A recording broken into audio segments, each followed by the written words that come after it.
J'ai été nommé au printemps 82, non, au printemps 83, pour reprendre la direction à l'automne 83, en septembre 83.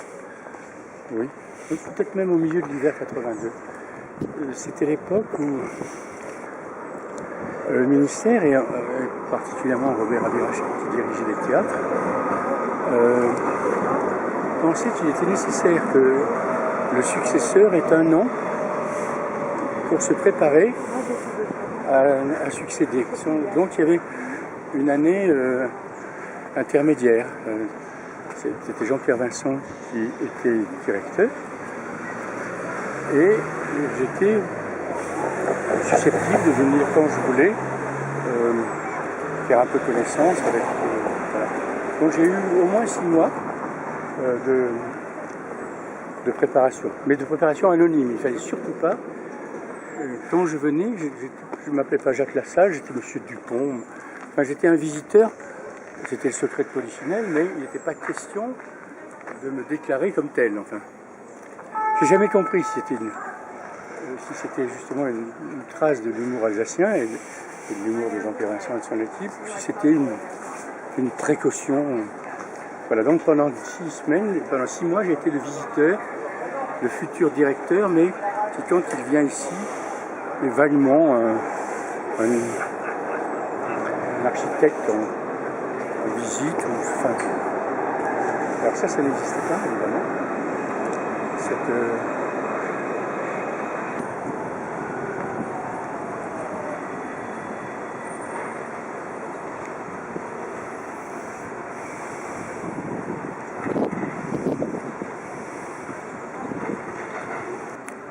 Qu'est-ce que vous prenez-vous? Moi, je vais prendre une limonade. Et moi, un panaché. Et un panaché. Oui, c'était la consignation de deux. Dans un directeur, lorsqu'il est metteur en scène, quand il est choisi d'abord, est-ce qualité, enfin, sur des critères plus artistiques que politiques ou que gestionnaires, encore qu'il vaut mieux rendre des comptes à tout ça, mais un directeur a d'abord l'affirmation d'affirmer sa propre démarche de création. Mais même là, je ne réagissais pas du tout dans le choix des œuvres, comme j'ai pu réagir ensuite à la Comédie Française, comme je réagissais avant à Vitry avec eux. Donc j'ai essayé vraiment, je n'ai jamais monté autant d'auteurs allemands qu'ici. J'ai continué à monter des auteurs italiens ici, j'ai continué à monter des grands classiques français, mais que je le veuille ou pas, j'étais quand même très... enfin, je sentais bien qu'il fallait que j'inscrive cette présence en Alsace au cœur même du répertoire. Que j'inscrive au niveau du répertoire et des œuvres, mais que j'inscrive aussi dans les pratiques, par exemple, incontestablement. Alors après cette démarche, mais pas après, en même temps, il faut penser la programmation. Mais la programmation, à mon avis, comme la création qui se poursuit avec d'autres maîtres d'œuvre, mais quand même, j'ai toujours pensé la programmation comme un discours organique, et pas du tout comme la juxtaposition opportune, contingente des succès du moment ou des échanges. Voilà, j'ai jamais pratiqué ce qui est la rhubarbe et le séné. Tu viens chez moi, je viens chez toi. Ou les opportunités, les auteurs qu'il faut voir cette année-là. J'ai consenti quelquefois à ces engouements légitimes de tel ou tel auteur à tel ou tel moment, mais c'était pas du tout. En fait, j'ai exercé mon bon plaisir, au risque quelquefois, mon bon plaisir, enfin en tout cas mes adhésions personnelles, qui ne passaient pas toujours par la notoriété des invités, qui ne passaient pas toujours par leur degré de reconnaissance, ni au plan européen, ni au plan français. Non, j'aimais beaucoup inviter des compagnies très, très modestes, mais dont le travail m'avait plu, m'avait convaincu. Voilà. Et aussi, alors assez vite, j'ai découvert que quand même, le fait linguistique en Alsace restait, je crois que c'est beaucoup moins vrai maintenant, mais dans les années 80, c'était encore vrai. Il y avait tout un public. Il ne faut pas oublier que tout le monde parlait français, mais que quand vous approchiez dans beaucoup de magasins, qu'ils vous reconnaissaient comme français, ils se mettaient à parler de dialecte, et de façon très déclarée. Et j'ai découvert aussi que les spectacles qui marchaient le mieux ici, au point de vue public, au point de vue dynamique publique, c'était des spectacles à forte teneur, à forte séduction d'image. C'est-à-dire que les spectacles et les metteurs en scène qui travaillaient beaucoup sur l'image, quelquefois plus que sur l'intelligence du texte, quelquefois même plus sur l'existence du texte, était très très... Voilà. Autrement dit, le fait linguistique jouait encore un rôle très important. Alors, évidemment, j'avais engagé un très bon préfet des études, qui s'appelait Alain Knapp, et Bernard Dortillon. Voilà, on était en force, les pédagogues, par rapport à l'école. C'est-à-dire, parce que c'est très curieux, la Convention veut que cette école n'existe que par la volonté expresse du directeur. C'est-à-dire, si le directeur traverse des zones de difficultés financières, gestionnaires, que si chez lui la priorité absolue de la création l'emporte sur la priorité de la transmission et de la pédagogie, il peut fermer l'école pour un temps donné. Je dirais, j'ai fait exactement l'inverse. Quand j'ai connu, comme tout le monde, des difficultés gestionnaires qui me mettaient... Enfin là, ça mettrait en cause les nappes phréatiques antérieures à moi. Quand on dirige une maison, beaucoup de choses se déclarent au bout de quelques temps, qui ne sont pas à votre fait, mais qui sont des phréatiques des directions précédentes, tout d'un coup réapparaît dans... C'était dur à vivre, ça. Mais dans ces moments-là, non seulement je n'ai pas réduit le budget de l'école, non seulement je n'ai pas mis l'école en veilleuse, non seulement au contraire, je n'ai pas songé à un instant fermer l'école, mais j'ai dit au contraire, ces difficultés-là, nous allons les surmonter par l'école. C'est-à-dire que j'ai fait des spectacles de l'école, de 3e année, des spectacles à part entière de la saison suivante du TNS. C'est-à-dire que j'ai fait des créations de l'école, pas pendant les 3 années de scolarisation, mais j'ai garanti aux élèves une 4e année à part entière dans la programmation du TNS. Il y avait un aspect un peu économique. Les spectacles conçus et réalisés avec ces élèves coûtaient moins cher. Mais aussi, c'était l'affirmation à part entière qu'après la pédagogie, il y avait la place pour la création. Mais encore une fois, c'est très surprenant que cette école qui, très tôt, dès les années 50, dès les années Gignoux, même avant, le créateur de l'école était Michel Saint-Denis. Michel Saint-Denis avait été la voix de la France à Radio Londres, donc une relation très privilégiée avec De Gaulle. Il était le petit-fils de Jacques Copeau,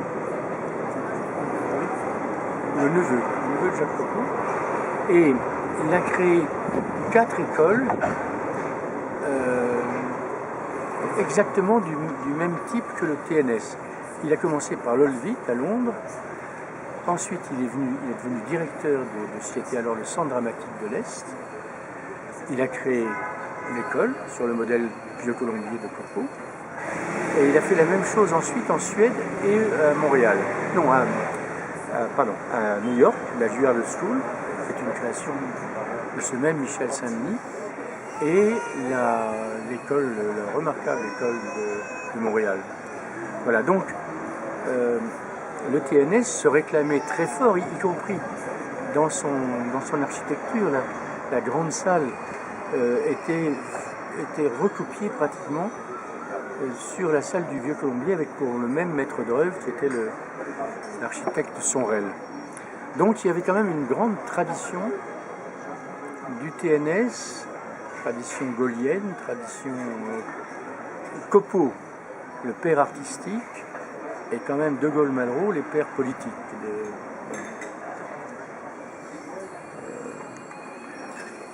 Donc, assez vite, cette école de Strasbourg a été considérée par toute la profession théâtrale comme l'autre école nationale du théâtre français.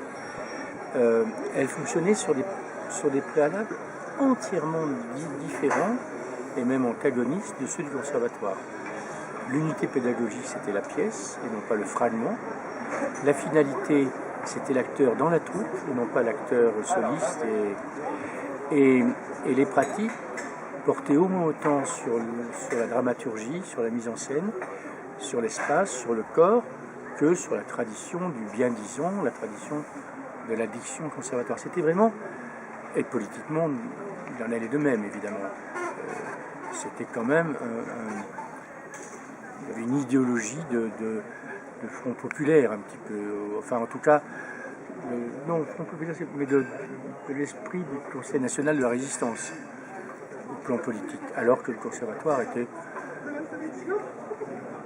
très délibérément passéiste, conservateur, pour ne pas dire réactionnaire, quoi. Enfin, donc c'était très... Mais ils étaient très complémentaires, les deux écoles étaient très complémentaires.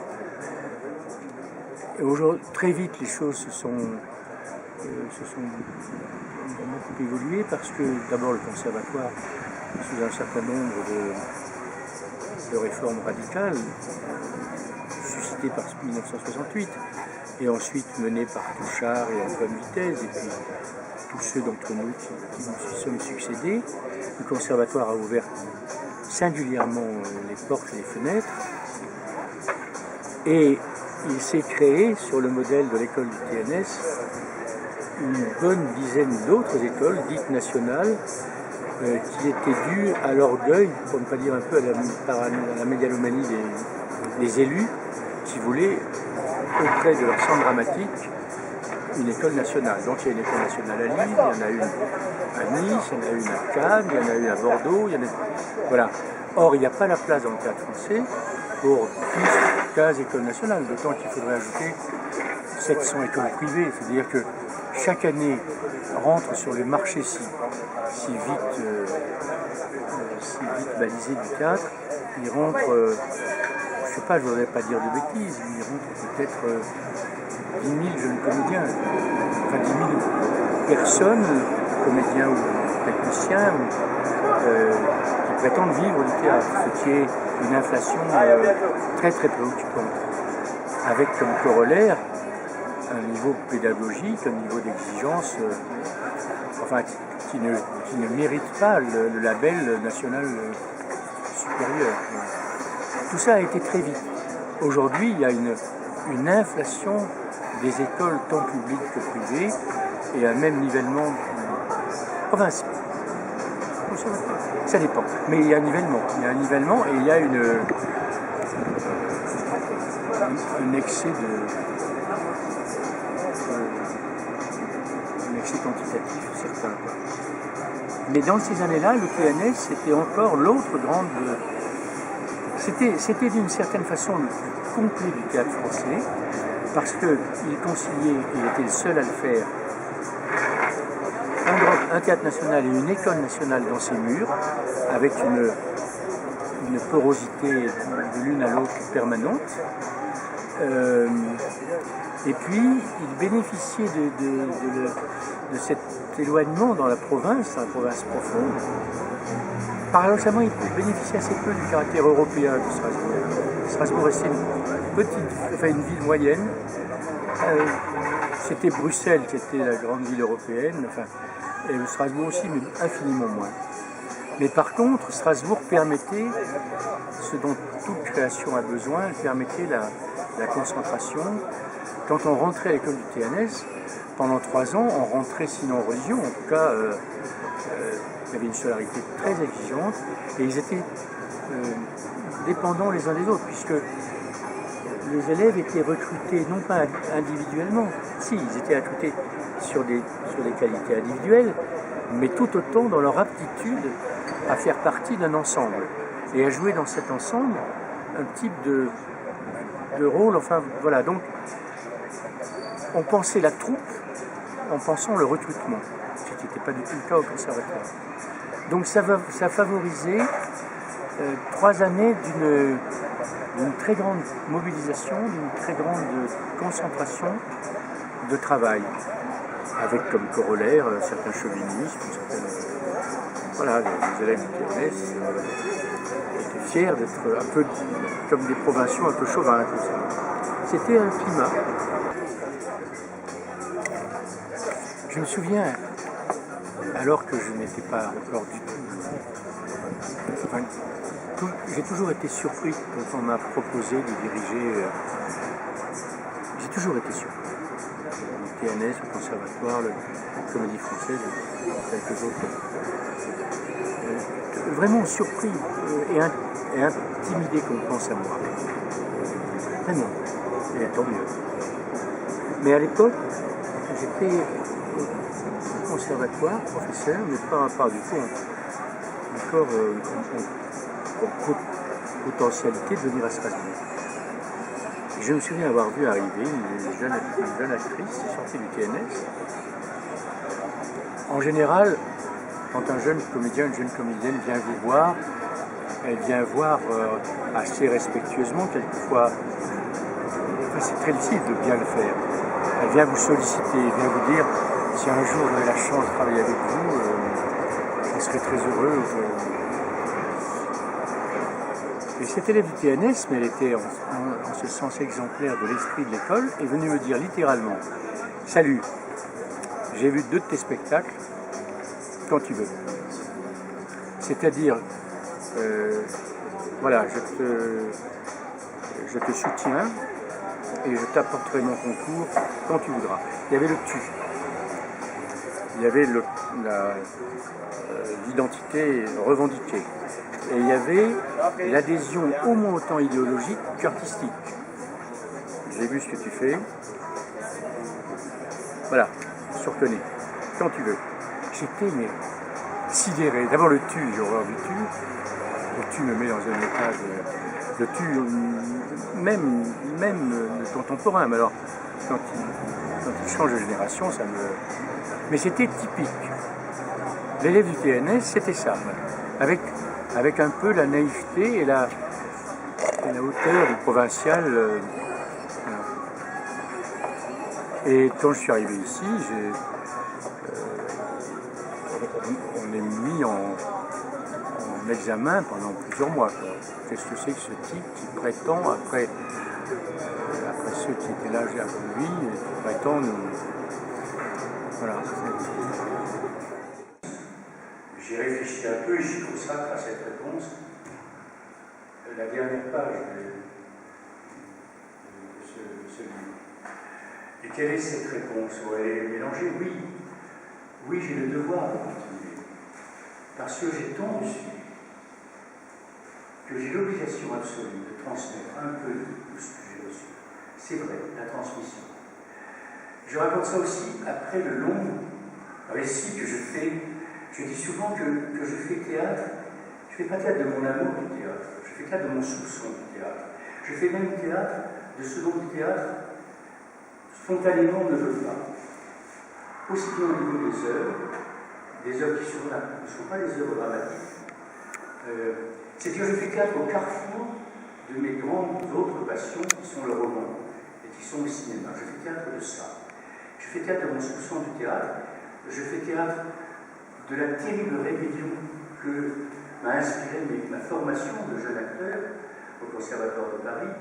Je fais théâtre de mon soupçon de toutes les grandes traditions, de toutes les grandes dogmes. Voilà, je fais un théâtre du soupçon. Je raconte ça après que pendant 3 ans et demi, ces dernières années, j'ai travaillé à l'écriture et à la préparation de mon premier long métrage de cinéma. Je n'aurais pas voulu finir ma vie, je ne voudrais toujours pas la terminer sans avoir tourné un film, puisque je fais un théâtre qui emprunte tellement à la grammaire, à la syntaxe, à l'imaginaire cinématographique. Voilà, je me disais peut-être qu'il faudrait bien qu'un jour le cinéphile cultivé vérifie si... Je ne dis pas que je fais théâtre comme un compromis, comme une façon de me consoler de ne pas faire du cinéma, pas du tout. Je crois même au contraire de cette façon. Mais quand même, la tentation de faire un film m'a habité très fort et continue à m'habiter. Je raconte 3 ans et demi de dialogue quasi quotidien avec mon producteur, l'écriture du scénario, c'est une équipe de version, et la fin du projet à quelques jours du premier jour de tournage, pour défaut de financement, 3 minutes et demie pour le nom, après 3 ans et demi de travail énorme pour laquelle j'avais différé la majorité de mes projets de théâtre. Donc je raconte ça aussi. Pourquoi, alors que tu es si peu fusionnel, alors qu'il n'y a pas de mot trop fort pour dénoncer le théâtralisme, l'excès, le surjeu, l'écho démesuré, voilà, le cabotinage dans toutes ses formes, pourquoi continues-tu? Pourquoi l'auras-tu fait de ta vie une longue et interminable répétition de théâtre? Et n'ayant pas de réponse, mais bien obligé de le constater, c'est vrai que, par exemple, cette si belle échappée, cette si belle escapade à Strasbourg, que je ne retrouve pas souvent, je parle de Strasbourg, me fait un grand plaisir. Mais c'est une escapade que je prélève sur une répétition que je devrais rattraper, etc. Pourquoi j'aurais tant donné au théâtre en le dénonçant si fort? Et là, je n'ai que la réponse de Beckett, probablement parce que je me suis dit ça.